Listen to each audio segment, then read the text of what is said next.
This conference will now be this conference will now be recorded. Okay. Are you That's- recording? I don't know what happened. That's all right. You're recording now, right? I am recording now. All right, we're on stage, everybody.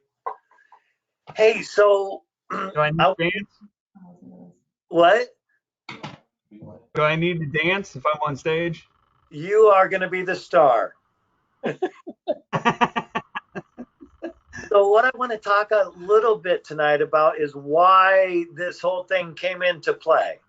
So I want to start with a little bit about me. And I will just tell you folks, I grew up and I was an athlete and I was a wrestler and I was really good. I just happened to be really good. I wrestled in the Junior Olympics and I did a lot of, didn't go to school from like 4th to 7th grade, but I really struggled all growing up with anxiety, performance anxiety and anxiety.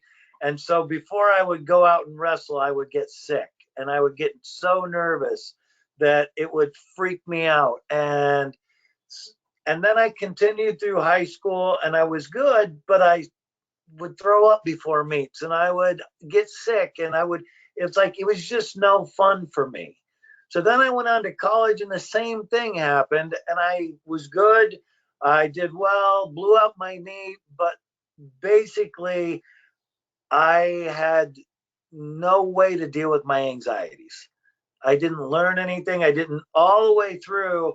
I just felt the pressure. I worried about things on Wednesday night. If we were going to be wrestling on Saturday, I'd start getting nervous. Thursday, I'd really get nervous. Friday, it was out of control. So what I did when I graduated was I decided I want to be the guy that I wish I would have had to talk to. And so what I did is I became a counselor and I ended up targeting athletes to work with. So my first job was at the Olympic Committee. And one of the things that they had people do at the Olympic Committee with one of the sports psychologists was this relaxation on command program. And I thought it was brilliant. And I did it for like 3 months and it didn't really help me that much. And I'm like, God, it should be great. This should be something really cool. Did I lose everybody? No, we're still listening. Oh, good. I thought on my screen you all went away for a little bit. Oh, we're still here. But anyway, I really struggled with being able to get it to work because I have flight of thought and I have PTSD stuff. And so I really struggled with getting the program to work. So, but after I got it to work, I started realizing these amazing things with it. So what I want to say is I went to the Olympic Committee, I worked with athletes, and almost everything that I do with people nowadays is dealing with anxiety. You know, most of the things that I deal with PTSD or trauma or all those things, it's I need to be able to calm down instantly. It's like meditation is great, doing the yoga is great. They really help overall, but what if I'm having a panic attack? What if I'm right at that point where I'm freaking out? What do I do? So at the Olympic Committee, I learned that you can put in these little tools to learn to be able to use an anchor and train yourself to relax on command. And I can get you to drop your heart rate 10 to 15 beats in 15 to 20 seconds. And what happens when you are anxious or nervous or having those experiences is your heart's going woof, woof, woof, woof, woof. And it's causing a physical reaction in your body. You're sweating, you're getting nervous, you're tightening up, you're all the fight, flight, or freeze responses is what happens. So this is a way to control that. This is the only way in my 30 years that I've ever helped people overcome panic attacks. If you've ever had a panic attack, it's like one of the worst things in the world. I've had 2 of them and they're horrible. They're totally horrible. But if you get really good and you practice this technique and you touch your anchor and then you've trained your body to respond to that cue, and I'll go through this with you and explain it in more detail a little bit later, but basically what you're doing is you've got a tool that you can use anytime. You can't use meditation anytime. If you're walking out and have social anxiety or something happens, you've got a tool that goes, whoa. You know, I use it right when I get in the dentist chair. I use it right when I get in front of a big call or a sale. I use it. It's like I use it daily now, probably 2 or 3 times, and it just lowers my heart rate instantly. It's like, whoa. But you have to practice it. And I'll go into that a little bit. So I want to open up the floor a little bit. Does anybody struggle with these issues? Yes. Tell me about it. It sucks. I've Right. been transported in an ambulance because of an anxiety attack. So, yeah, they're horrible. Oh, God, they suck, don't they? Oh, yeah. Juanita, you? My main anxiety was working. I'm like you, I did okay at it. I did good at it, really. I mean, I never had any problems, but on Sunday nights, I'd just get sick. Yeah. So that is my main problem. I think I've had one panic attack is all, so the relaxation does help. You bet. You bet. I had some panic attacks prior to going on some of the convoys, and I was always I didn't know if it was panic or paranoia, but Right. since then I've learned meditation can help calm my lower my blood pressure. But it seems like I always when I get in a doctor's office or sit down in a chair to take my blood pressure, it's like through the roof sometimes, and it takes sometimes it's a while to settle down, but usually the doctor has to end up taking it 2 or 3 times and it's down low. But I can sit here at home and take it, and it actually, with the right kind of breathing and relaxation, I can drop it down to really normal limits, and sometimes even kind of low, really.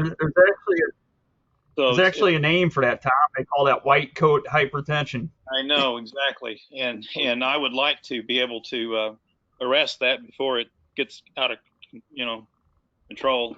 So this is what this technique is used for. It's used for situations where, like, you're golfing, like a professional golfer, and you hit it into the woods.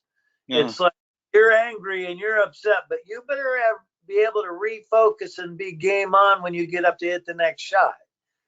And it's the same kind of thing. This technique is used for when anxiety is right there. It's like, I got to control this right now.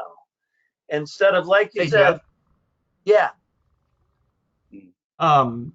Sorry, I didn't mean to interrupt, but lately with these masks, with the COVID stuff, it puts me right back to my experience of being in the house fire, because it feels like I'm breathing through the tank again with no air. So, I mean, is this technique going to be something I can use to help with that?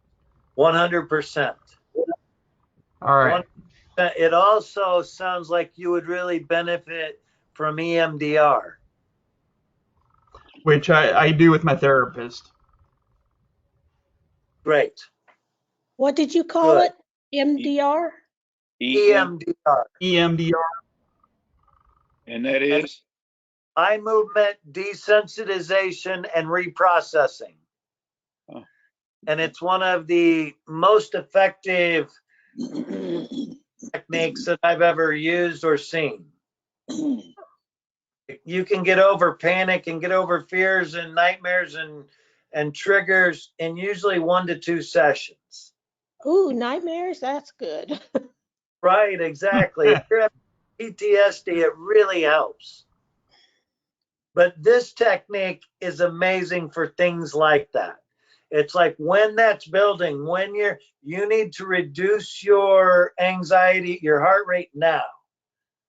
And that's what this technique does. The more you practice it, and here's the thing, practicing it is 2 times a day. It takes about 12 minutes, and one of them can be at night as you're going to sleep.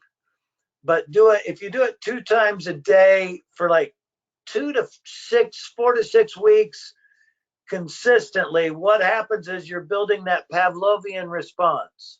Mm-hmm. And I'm going to go through each step of why it works and why it's effective, because there's 3 pieces to it. A little bit of meditation, that's just to get you centered. And then progressive relaxation is a technique that you tighten your eyes as tight as you can, and then you relax them and you touch your anchor. And then you bite down on your jaw, and I walk you through that in the relaxation training that I'm sending you. So it's like you tighten your jaw, then you tighten your arms as tight as you can, and then relax. And when you're relaxing, you're touching your anchor, and you're pairing that anchor with being relaxed. So the more you do that, the more you're training your body to reduce your heart rate when you touch your anchor and center. So it's like a tool that is the better you get at it. I've got some athletes that can drop it 20 beats in 50 seconds. But it all depends on how much you want to practice and how good you want to get at it. If the people that I find really work hard at it are the people that have panic attacks or professional athletes that need it. It's like if it's a professional athlete and they're struggling with free throws and they're missing and getting upset and really beating themselves up, then they'll practice it nonstop. And if you've had panic attacks a lot where they happen daily or something, and you can learn to control them, those people will practice this nonstop. So it's like, but it does take training. And if you're not going to plan on working at it, it doesn't do a whole lot of good. It will help you in the process. You'll feel more relaxed, but you're not creating it as a tool until you can actually measure it.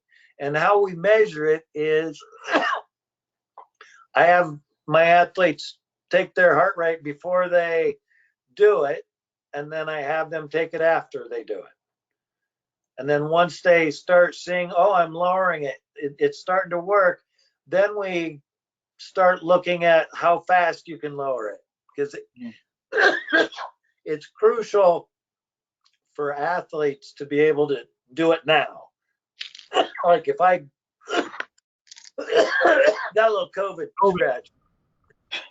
Yeah, COVID. But a lot of times, like if an athlete blows up or something, they need to re-get it now. Mhm. Same way with what I find with people overcoming addictions. This is one of the best techniques I've ever seen for people overcoming addictions. Because when it comes down to it, there's a moment where you make the decision whether you're going to relapse or not. And if you've got a tool that's going to center you when that's happening, you can make a decision more informed. So it's like one of the best tools. It's like when we get bored, when we tend to relapse. So it's like this technique for that is one of the best I've ever seen. So I want to talk a little bit about anxiety in general and then how this piece fits in. So every athlete that I work with that has performance anxiety, and every performer that I work with, there's 3 things that we always do. And these are maybe write downable because I didn't provide you anything, but it's not too difficult. It's just 3 things. Are you ready? Mm-hmm. The very first one is you've got to identify. When you are feeling anxious, when you are feeling angry, mad, sad, when you're feeling those feelings, the very first thing you need to do is identify, I'm having these feelings. it's a game changer. Like, I will tell you, I'm a recovering people pleaser. And I didn't realize how much I did it. And so I had my wife say yellow light every time that I did it. And I'm like, I couldn't finish a conversation where she wasn't yellow light. Oh, yellow light again. Oh, yellow light. I need to do that. Right. The more we identify like the feelings, like, oh, I'm feeling anxious, then there's something we can do about it. And this leads us to step 2. And this is like the biggest, wisest thing that I can tell anybody. Now, this is really a big thing. Are you ready? Feel it. Yeah, that's a big one. And here is the reason. There's reasons why we need to do it and why everybody doesn't do it. It's like we have labeled these feelings as good or bad. Is being lonely a bad feeling? No. Is No. being sad a bad feeling? Yeah. No. We have No, labeled not really. it. It's just information coming in. If we're feeling sad, if we're feeling, then it's just information. Maybe we're alone. Maybe we have a reason. It's just a feeling. That's true. Good point. And so what we have done is we've judged them as good or bad. And so what we do, and this is where the wise part comes in, is we avoid our feelings. We avoid feeling those feelings that we have labeled as bad. And so when we do that, when you avoid feeling a feeling, what you do is you find an escape. You either use food or you use alcohol, you use a drug, or you use something else, because you're not what you're doing is you're just holding that feeling down. You're not allowing that feeling to come out. And what happens is, to be quite honest, most of our feelings aren't even based in reality. It's just a feeling. Like, if you've got a fear of heights, well, have you ever fallen from a high place? Fear of flying, have you ever crashed in a plane? If you've got most of our fears, fear of letting other people down, fear of all these fears that we have, aren't usually even based in reality. We have labeled them as bad or so here's the key. This is like the whole answer to the kit and caboodle, is learn to feel your feelings without judging them, without trying to fix them, without beating yourself up, and just locate in your body where you're feeling that feeling, and then allow yourself to feel it for 2 minutes. If you allow yourself to feel it for 2 minutes without judging it, it goes away. Oh, One of the most powerful techniques that we haven't tapped into in our culture, allowing ourselves to actually feel the feelings without judging or beating ourselves up. Or it's like, if you're feeling anxious, just feel what feeling anxious feels like. Wow, I feel it in my stomach, and just allow yourself to sit with that. But that's not the way our society works. Our society runs from feelings. We hide. We don't want to go there. We don't want to. And it's like, that's exactly the opposite of what should happen. When I learned this skill about 4 or 5 years ago, it's changed my world. It's totally changed how I work with my athletes. It's changed everything. I never had people just feel. And if you don't allow yourself to just feel without judging, you're going to be holding it down and trying to deal with it every day. But if you just feel it, it's gone. It's no longer a worry or a stress or a concern. It's just, I dealt with it. So here is that leads up to the last part, which is the refocus. And lots of athletes, a lot of people say, yeah, it's cool to work out and get prepared for a game, but what happens when you blow something during the game? What happens if you screw something up? How do you get refocused when you need to? After you've already blown up, And that's where the anchor comes in. So if you learn these three things, if you learn, identify, okay, I'm having this feeling. Allow yourself to feel it for 2 minutes.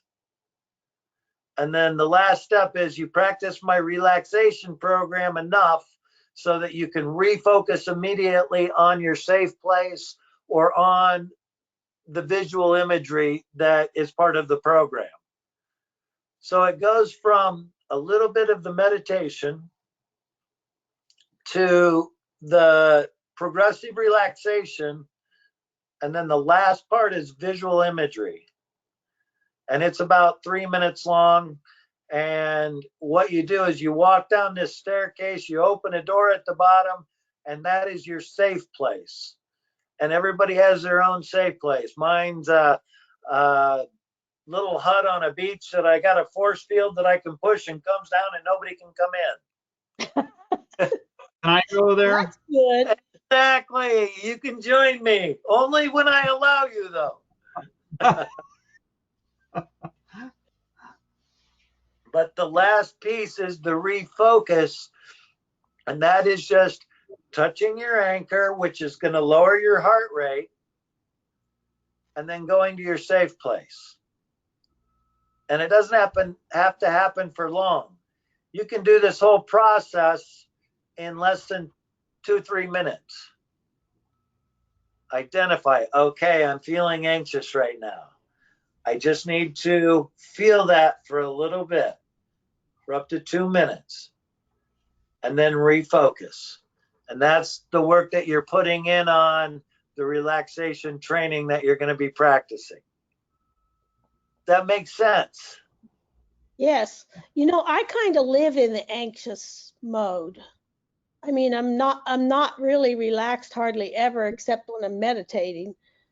So You know, I don't, hey, Mama, I'm going to have to always be doing that, I guess. no, you have learned to live. My guess is you've had trauma. Oh, yeah. And so what your body has learned to do is live in fight, flight, or freeze mode. And when we live in fight, flight, or freeze mode, our beta waves are up here because we're ready to pounce. We're ready to be on the go. We're ready to do this. So it's like we're living like that, but our hypertension's up and we can't relax, and we are always living like that. And it's not a comfortable way to live. No.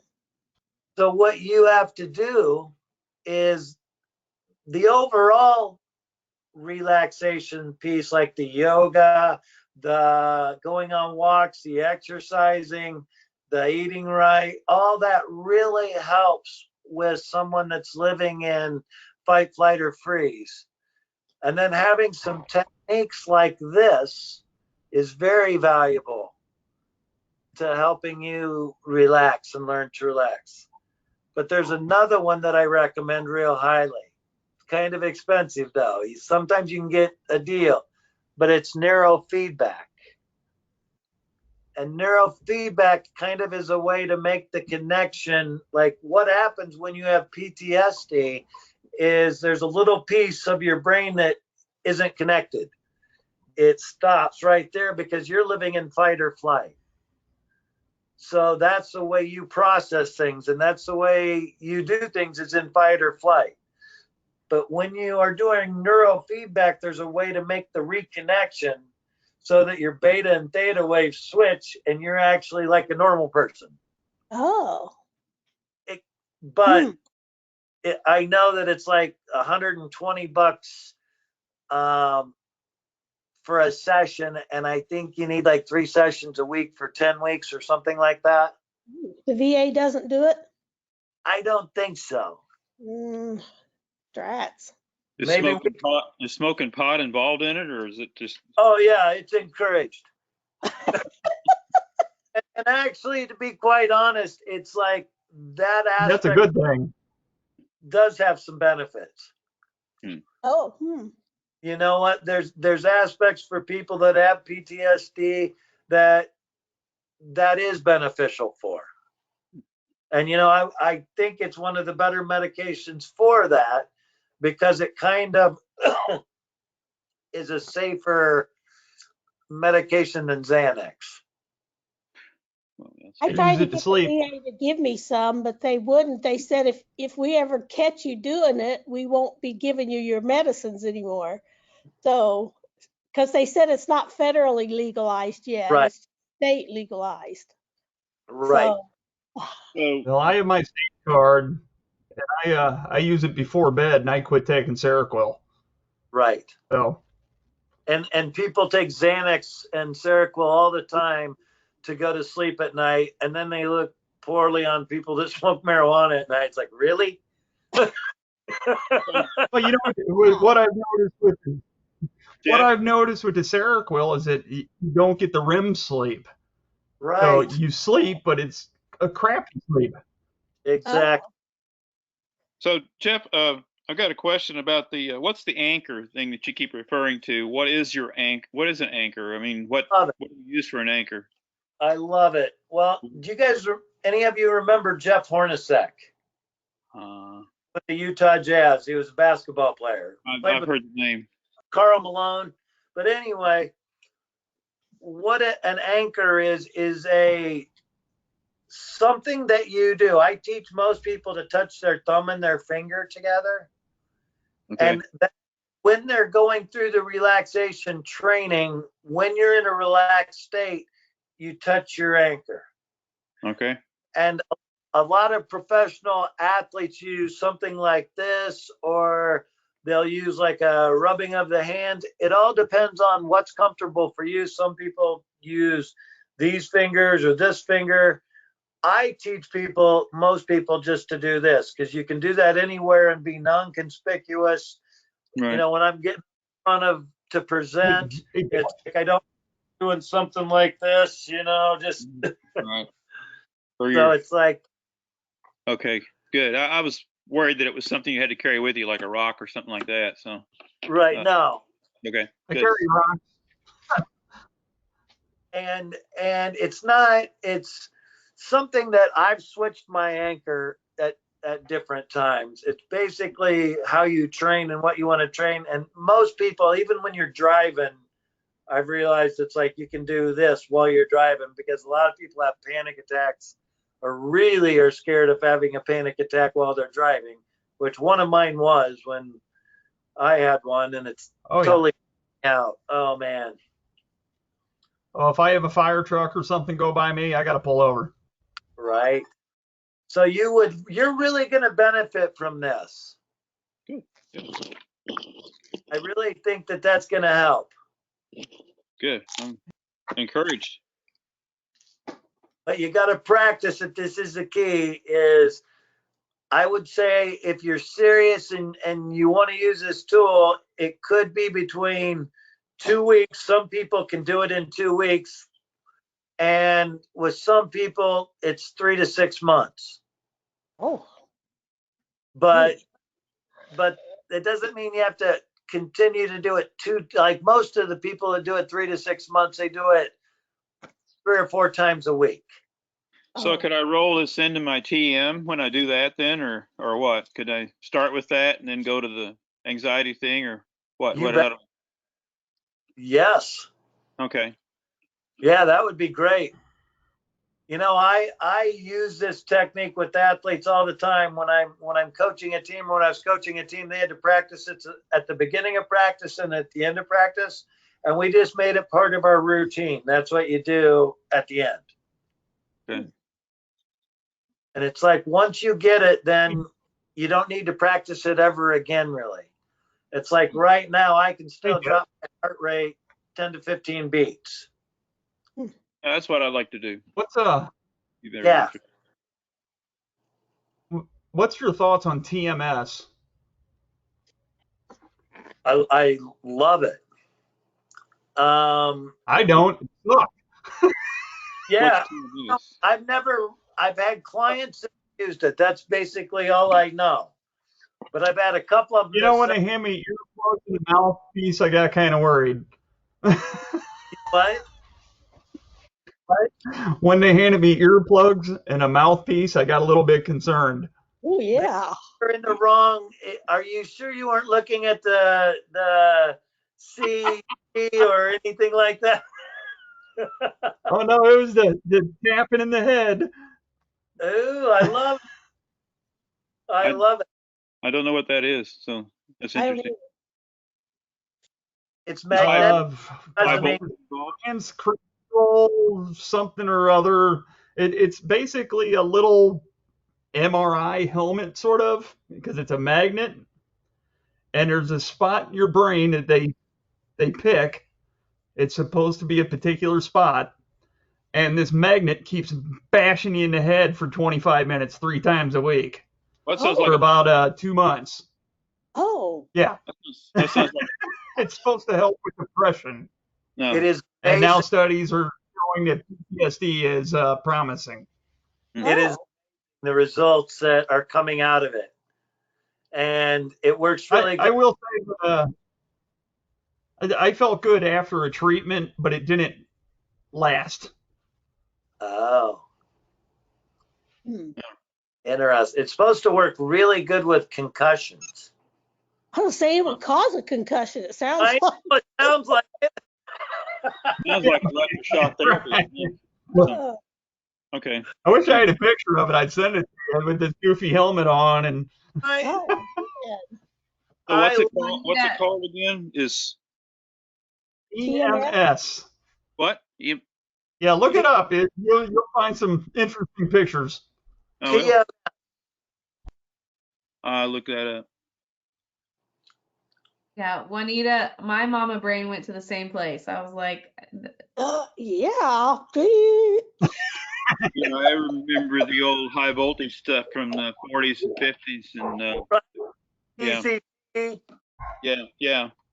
So folks, as far as like closing this down, and you're all going to be sent these, and I want you to practice some and try it. It's Sure. not for everybody. It's a technique. But what I would do if I were you is I would, if you don't like this, I would learn a technique that's going to help you to, as quickly as possible, reduce your heart rate. And there's other, Tai Chi is one of the best that, as far as natural guided. Tai Chi and yoga is supposed to be really good at those things. Meditation, but they don't necessarily, like, if you meditate, it just makes you less stressed overall. It doesn't help you with those immediate situations that I'm kind of leading to here. Any other questions that I can answer? No, I'm encouraged. So you're going to send that to our emails? Yes. Okay. Outstanding. And like I said, I don't know if I mentioned it, but I borrowed it from one of the big name sports psychologists at the time that put it together. But I added the music and read it on audio, so it's mine, therefore, right, everybody? Yeah. amen. Yeah. Yeah. Here, I can raise the other one that high. and I'm not selling it to you guys, so that's another good thing. Yes. Yeah, really. Well, thank you. Oh, you're selling it, just not for cash. And feel free to use it, and if you want to share it with people, that is totally cool. It's one of the best little kept secrets that I have as a sports psychologist. I think it's my gold mine. It's one of those things that if I get people to identify, feel, and then refocus using the relaxation training, it's like a little gold mine that I've found. So if you want to share this with people, it's totally cool. Thank you. Thank you. You bet. Thank you. So you're identifying feelings, you're feeling it for at least 2 minutes, and then you're relaxing by using your anchor? Right. Okay. And that the training will walk you through. And so the training, the first part of the training is me just explaining it. And you won't want to, after you hear it the first time, you can ditch that one. You'll always go to track 2 or the second part to start. Okay. That's the little bit of meditation. Then I go through the progressive relaxation, which is the actual training you to use your anchor. And then the last one is the visual imagery. Okay. Okay. All right. Real good. Thank you. Excellent. You bet. Christy, got anything? I don't. All right, folks. Any other You're being questions? awful quiet. Yeah, she is quiet, isn't she? Just sits there and looks Yeah, good. yeah. She,